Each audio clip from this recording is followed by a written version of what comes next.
Once upon a time, there was a kid named Eisenheim. He came from a poor family. His father is a cabinet maker. When Eisenheim is around 15 years old, he meets a traveling magician who is performing a magic trick and then vanishing from sight. This encounter with the traveling magician changes Eisenheim's life forever, as he becomes enamored with this magic trick. One day, Princess Sophie from the same state observes Eisenheim performing magic tricks, and she expresses a desire to meet him. Despite being strangers, they eventually become good friends, and it becomes evident that they are deeply in love. They start meeting frequently but secretly. Eisenheim is even crafting a locket as a gift for Sophie. The two of them are eventually planning to disappear using a magic trick, but they are unable to execute their plan due to Sophie's family keeping a close watch on them, leading to their separation. Subsequently, Eisenheim leaves his home and travels outside of his state to learn magic. Living in poverty, after 15 years, he returns to Vienna and starts performing magic shows.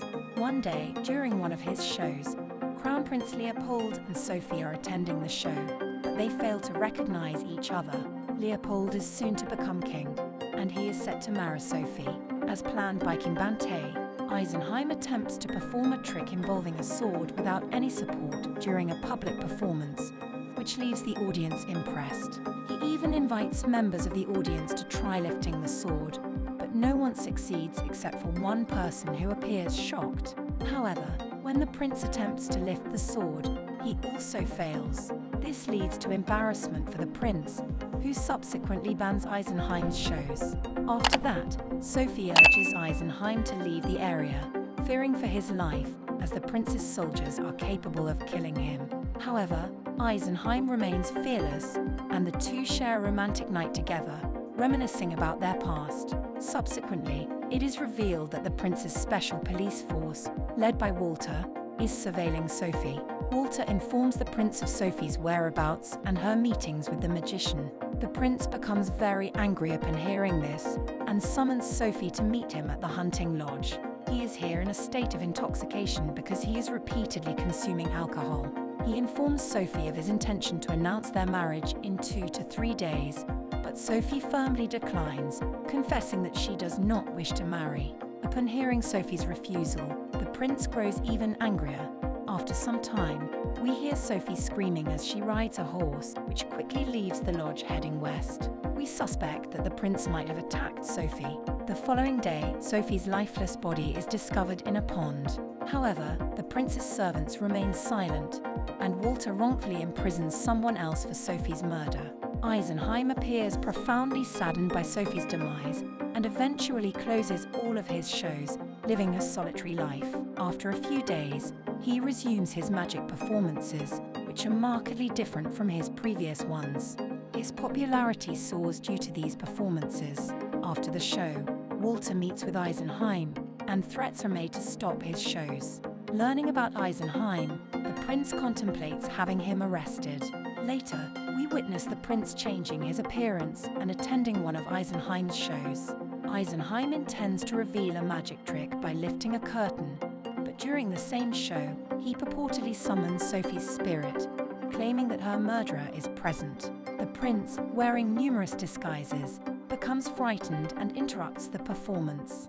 He urges Walter to arrest Eisenheim on charges of fraud. Subsequently, Eisenheim is indeed arrested. During questioning, Eisenheim insists that it is all an illusion, asserting that he can't bring back the deceased. Due to the lack of evidence, Eisenheim is released, but the police caution him against performing the Sophie's spirit trick again. Later on, Eisenheim contacts his manager and transfers his remaining assets to his name, declaring that this is his final show.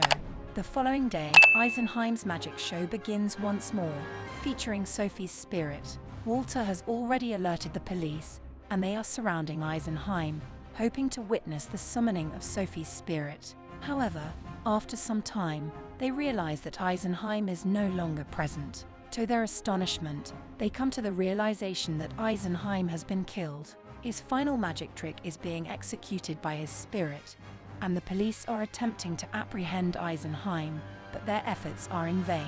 Eisenheim's spirit is vanishing before everyone's eyes, leaving them in shock. Subsequently, Walter begins reflecting on the events of the past few days and learns that the prince has murdered Sophie. He recalls that the prince had previously killed one of his girlfriends in a similar manner. Walter is now beginning his own investigation into the case. During his investigation, he discovers a locket belonging to Sophie, which Eisenheim had gifted to her as a child. Additionally, the prince's diamond-encrusted sword is found at the same location where Sophie had been murdered. Walter worries that if this prince becomes king, he could misuse his powers. He is deeply upset with the prince by this. Now, Walter is deciding to support the truth. Firstly, a letter is being written to Walter King's staff to inform them that the prince is planning to kill his father. The prince has cost the lives of many people and is dangerous. After this, Walter confronts the prince and says, "I have told the whole truth about you to the king." However, the prince tries to make Walter understand, saying, "I did not kill Sophie. All of this is part of Eisenheim's planning." But Walter doesn't believe it. Prince takes out his gun, aiming it at the Walter. The prince's plan is to make Walter's murder look like a suicide. However, at this moment, the king's soldiers arrive.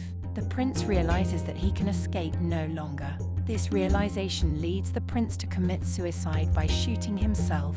Next, we see Walter exiting the vehicle, holding Sophie's locket in his hand, lost in thought. On his way, Walter encounters a rescuer who introduces themselves and hands him a notebook. At that moment, Walter realizes that Sophie's locket, which he has put in his pocket just seconds ago, is missing. Walter begins searching frantically and grows suspicious of Eisenheim. Walter sketches a portrait of the man, but something seems off about the man's appearance, and Walter comes to a profound realization that everything that has been happening in the past few days is an illusion, orchestrated by Eisenheim. When Sophie had gone to meet the prince, she had mixed something in his drink that rendered the prince's brain completely non-functional. He could not understand what was happening to him. Sophie pretended to cry and left the sword with blood, making it appear as though the prince had attacked Sophie. After that, Sophie rode a horse and left the scene, seemingly in a state of unconsciousness. The following day, her body was sought after. Eisenheim had administered a medicine that briefly stopped her breathing and heartbeat, convincing the doctor that Sophie is dead. People believed that Sophie's body was in the pond since the previous night. After retrieving Sophie from the pond, Eisenheim had brought her to his house and revived her with his medicine. Sophie had then started living in a farmhouse. Eisenheim did all this just to get the prince to give up. Eventually, Sophie and Eisenheim start a new life far away from this place. Don't forget to give us a thumbs up and hit that subscribe button for more. Thanks for watching, and see you at the next one.